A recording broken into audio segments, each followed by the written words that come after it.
السلام علیکم ناظرین، میں محمد عمران اور آپ دیکھ رہے ہیں یوٹیوب چینل تعلیمی دنیا۔ ناظرین، آج کا یہ میرا موضوع ہے بہار بورڈ کا جو ایگزام ہونے والا ہے 2021 میں میٹرک لیول پہ، ان کے اوپر میں ویڈیو بنا رہا ہوں جو کہ میں اردو کا تیاری کرواتا ہوں اس چینل کے اوپر۔ تو چلیے ہم شروع کرتے ہیں۔ ویڈیو کا میرا پارٹ نمبر 16 بن چکا ہے اور آج کا میرا ویڈیو ہے پارٹ نمبر 17۔ تو چلیے ہم اسٹارٹ کرتے ہیں۔ جو کہ پچھلی ویڈیو کے اندر میں آپ کو یہ کیا کہتا ہے سید محمد محسن کا جو چیپٹر پڑھا رہا تھا ان کا میں آج دوسرا بھاگ آپ کو سنانے والا ہوں۔ دیکھیں میں آپ کو بتا دیتا ہوں، یہ سید محمد محسن کا جو پہلا بھاگ ہو چکا ہے، یہ 3 بھاگ کے اندر میرا مکمل ہوگا کیونکہ اس کا کہانی بہت بڑا ہے۔ ایک بھاگ میرا بن چکا ہے جو کہ پارٹ نمبر 15 کے اندر بن چکا ہے، یہ میرا پارٹ نمبر 17 بن رہا ہے دوسرے بھاگ کے اندر۔ پارٹ نمبر 16 کے اندر میں روشنی کتاب پڑھایا ہوں جو کہ گجراتی ادب ہے، اس کو بھی آپ لوگ جا کر کے تیاری کر لیں، اس کو دیکھ لیں۔ تو چلیے ہم اسٹارٹ کرتے ہیں۔ بسم اللہ الرحمن الرحیم۔ یہاں پہ دیکھیں میں یہاں لکھ رکھا ہوں پارٹ نمبر 17، یہاں سے ہم اسٹارٹ کریں گے۔ یہاں پہ ہم چھوڑ رکھے تھے، یہاں پہ نشانی لگی ہوئی ہے۔ محمد اپنی عمر کے 10ویں ہی سال، اگر پچھلا والا آپ کو سبق نہیں ملا ہے تو پارٹ نمبر 15 کے اندر آپ لوگ جا کر کے تیاری کر سکتے ہیں، پھر وہاں سے آپ اس ویڈیو کو دیکھ کر کے یہاں سے تیاری کر سکتے ہیں اگلے پارٹ کے لیے۔ محمد اپنی عمر کے 10ویں ہی سال میں یتیم ہو گیا اور باپ کے مرنے کے تھوڑے ہی عرصے بعد، مطلب کچھ ہی سالوں بعد، اس کی ماں بھی اسے چھوڑ گئی۔ قسمت نے اسے اس کے عسرت زدہ ماموں کے مکان میں منتقل کر دیا گیا، ٹرانسفر کر دیا گیا، مطلب وہاں بھیج دیا گیا۔ زندگی کی دشواریاں اس کے لیے ایک نامہر لیکن عاقبت اندیش استاد بن گئی۔ ماحول کی ناسازگاریاں اسے جتنی زیادہ ٹھوکر لگاتی، اس کے اندر استواری اور استقامت کی جو کوششیں اتنا ہی زیادہ تیز ہوتی جاتی۔ اس صغر سنی میں بھی وہ مستقل مزاجی اور پختگی عزم کا ایک مکمل نمونہ معلوم ہوتا تھا۔ جیسے اس کا بچپن طفولیت اور شباب کے درمیان مراحل پھاند کر انسانی تعمیر کی آخری منزل تک پہنچ گیا ہو۔ تھوڑا ہم اوپر کر لیتے ہیں۔ محمود یونیورسٹی کے ہاسٹل میں رہتا تھا جہاں اس کی تنہائی پسندی اور رہبانیت کا اس کے ساتھ برابر مذاق اڑایا کرتے تھے۔ یونیورسٹی کی فضا کو ایجوکیشن، لڑکے اور لڑکیوں کی یکجا تعلیم، مطلب ایک ساتھ تعلیم، لڑکی اور لڑکے کا تعلیم ہوا کرتا تھا، یکجا تعلیم کی وجہ سے گہری رومانی ہو گئی تھی۔ محمود کے ساتھی کمال جادو بیانی اور گرم جوشی کے ساتھ ان فردوسی مناظر کی تصویریں اس کے آگے کھینچتے۔ محمود کی طبیعت میں بھی گدگدی سی پیدا ہو جاتی۔ یار تمہارے سینہ میں دل نہیں لکڑی کا ٹکڑا ہے، جس پر یہ محمود کو ان کے جو ساتھی وغیرہ تھا ان کو چھیڑا کرتا تھا، تو یہ باتیں ان کو بولا کرتا تھا، یار تمہارے سینہ میں دل نہیں لکڑی کا ٹکڑا ہے جس پر بجلی تک کا اثر نہیں ہوتا۔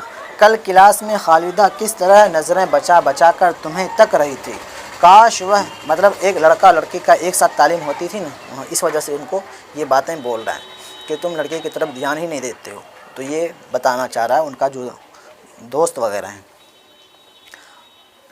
کدھر چلا گیا؟ کاش وہ اس طرح مجھے دیکھی ہوتی، یقین مانو میں اپنا کلیجہ نکال کر رکھ دیا ہوتا۔ عظیم نے اپنے خاص پرجوش انداز میں کہا، خیر مذاق وغیرہ ختم کرو، بیچاری معصوم لڑکی پر جو تم اس قسم کی تہمت لگاتے ہو، مطلب الزام لگاتے ہو، یہ تو بہت نامناسب بات۔ ادھر ہم الٹا لیتے ہیں۔ تہمت کیسی؟ ہم انہیں گھوڑتے رہتے ہیں اور وہ بیچاریاں ہمیں تکنے سے بھی رہیں، اور بھائی تمہیں تو اپنا مول معلوم نہیں۔ کاش میرے اندر تمہاری شکل و صورت ہوتی، میری زندگی ایک مستقل رومان ہوتی، رومان۔ عظیم نے سینہ تانتے ہوئے کہا، آج شام کو نمائش آؤ تو تمہیں دکھلا دوں کہ یار ان نکتہ داں کے لیے کیسی صلاح عام ہے۔ میں تمہارے کہنے پر آج شام کو نمائش جاؤں گا، پھر وہاں سے کسی ریستوراں میں چلنا لیتے آنا اپنی کسی مہ پارا کو، وہ بھی میری استقامت آزما لے گی، ٹھیک ہے؟ اوپر کر لیتے ہیں۔ واقع چلو، یہ اپنے دوست یہ باتیں کر رہے ہیں۔ واقع چلو گے یار صرف آن میں بول رہے ہو۔ عظیم نے محمود کے چہرہ پر نظریں جماتے ہوئے سوال کیا۔ محمود کسی دعوے کے بعد قدم پیچھے ہٹانا جانتا ہی نہیں۔ محمود نے فاتحانہ انداز میں جواب دیا، پرجوش انداز میں انہوں نے جواب دیا۔ عظیم تو محمود سے وعدہ لے کر چلا گیا، لیکن محمود ایک عجیب تاثیراتی کشاکش میں مبتلا ہو گیا، جیسے کوئی کسی گناہ کے ارتکاب کا ارادہ کر کے پچھتانے لگا ہو اور نتائج کے موہم لیکن ہوش ربا تصورات و کیفیات کے سانچہ میں ڈھل کر اس کی روح میں پیوست ہو رہے ہوں۔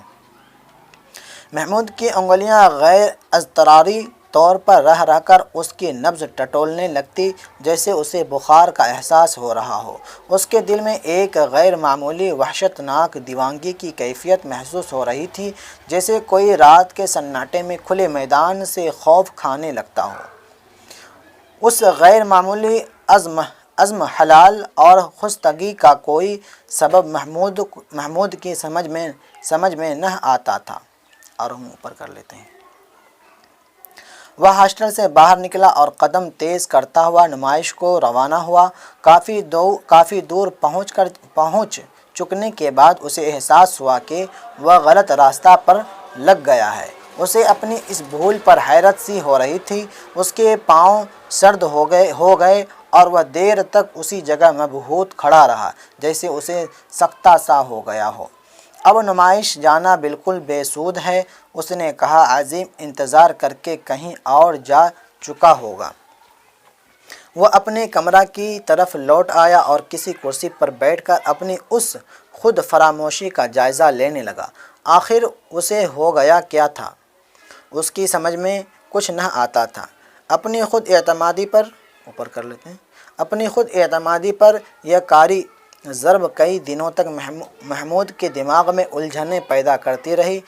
گو عظیم سے اس نے طبیعت کی خرابی کا عذر پیش کر دیا تھا، جیسے عظیم نے بہانہ سازی کہہ کر ٹال بھی دیا۔ مطلب جو انہوں نے وعدہ کیا تھا، انہوں نے وعدہ کیا تھا تو اپنے دوست سے کہ میں جاؤں گا تمہارے ساتھ نمائش، مطلب جہاں پہ لڑکیاں وغیرہ سے ڈانس وغیرہ کرتی ہیں، تو انہوں نے بتایا تھا میں جاؤں گا تمہارے ساتھ، تو پھر وعدہ کر لیا۔ پھر وعدہ کا تو بولا کہ میں وعدہ کہ میں پکا ہوں، میں ضرور جاؤں گا۔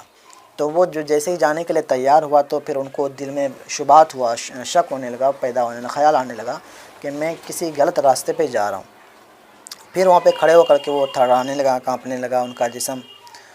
تو انہوں نے سوچا کیا میں غلط راستے پہ میں نہیں جاؤں گا، تو پھر انہوں نے واپس آ کر کے اپنے کمرے میں کرسی پا کے بیٹھ گیا۔ تو پھر انہوں نے اپنا اس کا دوست تھا ان کو بولا کہ میری طبیعت خراب ہو گئی تھی تو میں نہیں جا سکا۔ تو وہ جو اس کا دوست تھا جس سے وعدہ کیا تو انہوں نے بولا کہ تم مطلب ایسے بہانہ کر کے یہ ٹال رکھے ہو، تمہاری طبیعت خراب ہو گئی، تمہاری طبیعت خراب نہیں ہے، تم بہانہ کر رہے ہو، یہ بتانا چاہ رہا ہے۔ تو ٹھیک ہے، میں یہیں تک آج کا سبق رکھوں گا۔ اس کی جو اگلا پارٹ آئے گا دوسری ویڈیو کے اندر آئے گا، ہو سکتا ہے اگلے پارٹ کے اندر میں یہ کہانی مکمل کر دوں، کیونکہ بہت تھوڑا رہ گیا ہے۔ تو پھر جب یہ کہانی مکمل ہوگا تو پھر سوالات اور جوابات آئیں گے اگلی ویڈیو کے اندر، مطلب یہ کہانی مکمل ہونے کی تیسری پارٹ کے بعد سوالات اور جوابات آئیں گے۔ تو ان کا میں یہ دوسرا چیپٹر تھا محمد محسن کے اوپر، سید محمد محسن کے اوپر، یہ میرا دوسرا چیپٹر تھا، یہ میرا مکمل یہاں تک میں کر دیا ہوں پارٹ نمبر 17 کے اندر۔ اب دوسری ویڈیو کے اندر میں آپ کو اس کا مکمل کراؤں گا۔ امید کرتا ہوں ویڈیو آپ کو اچھی لگی ہوگی۔ ویڈیو اچھی لگے تو ویڈیو کو لائک کریں، ویڈیو کو شیئر کریں، اور مجھے انسٹاگرام پر آپ لوگ ضرور فالو کریں، جو کہ آپ کو ڈسکرپشن میں آپ کو لنک مل جائے گا، یا نہیں تو پھر آپ کو اسکرین پہ چلتا ہوا نام مل جائے گا۔ ملتے ہیں اگلے ویڈیو میں، خدا حافظ۔ آپ سے ایک چھوٹی سی گزارش ہے، میرا دوست ہے جو کہ ان کا بھی چینل ہے، آپ لوگ ان کے چینل کو جا کر ضرور سبسکرائب کریں، جو کہ اس کا چینل کا نام ہے یہ آواز علی عبداللہ نام ہے، جو کہ میں آپ کو اسکرین پہ شو کراؤں گا نام۔ آپ لوگ ان کو جا کر ضرور آپ لوگ ان کو فالو، مطلب ان کے چینل کو سبسکرائب کریں، اور ملتے ہیں اگلی ویڈیو میں، خدا حافظ۔